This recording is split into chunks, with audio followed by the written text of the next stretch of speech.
Greetings, my scattered sisters and brothers in the Lord. Trust you know the Lord is with you wherever you find yourself scattered today, and that you know that his presence with you is more than enough for whatever you might face today.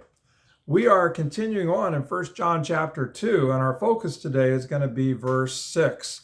But I'll pick it up a little bit sooner. I'll pick it up at verse 3. So 1 John 2:3. And by this we know that we have come to know him if we keep his commandments.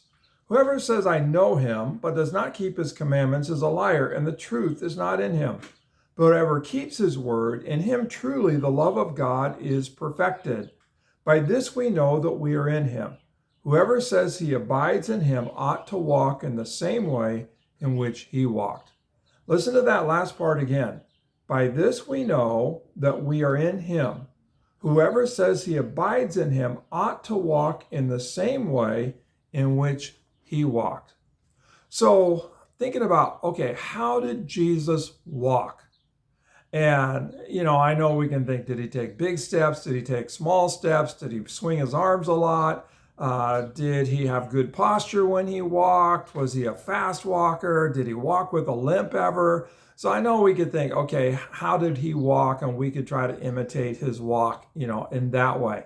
But I think the key thing in terms of how Jesus walked is that he walked with purpose.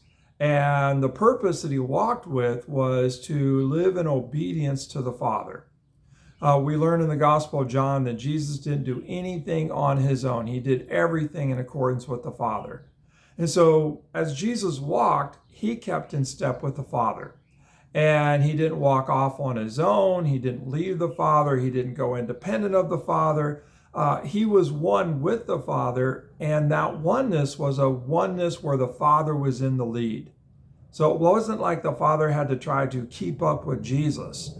No, Jesus kept up with the Father, and everything that he did was in obedience to the Father, was in fellowship with the Father. And the Father showed him all things, and so you have this unity between Father and Son. That's how Jesus walked. He walked in that unity with the Father. And so if we say that we abide in him, that we're in union with him, that we're in fellowship with him, then that's going to show up in our walk. That's going to show up in our living, that we're going to live with the purpose of being in step with Jesus.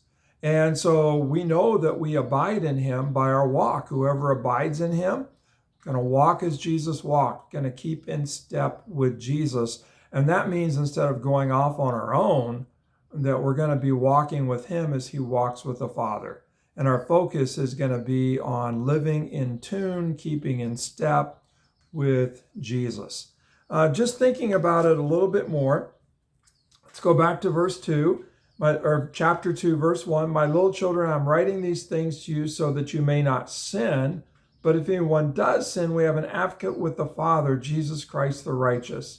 He is a propitiation for our sins, and not for ours only, but also for the sins of the whole world. Jesus gave his life as an atoning sacrifice, a propitiation for our sins, so that we could walk with him. He didn't die on the cross just so that we could go walk our own way, that we could be forgiven and then do our own thing, go off on our own walk. No, he died on the cross for our sins so that we could be cleansed and empowered to actually walk with him.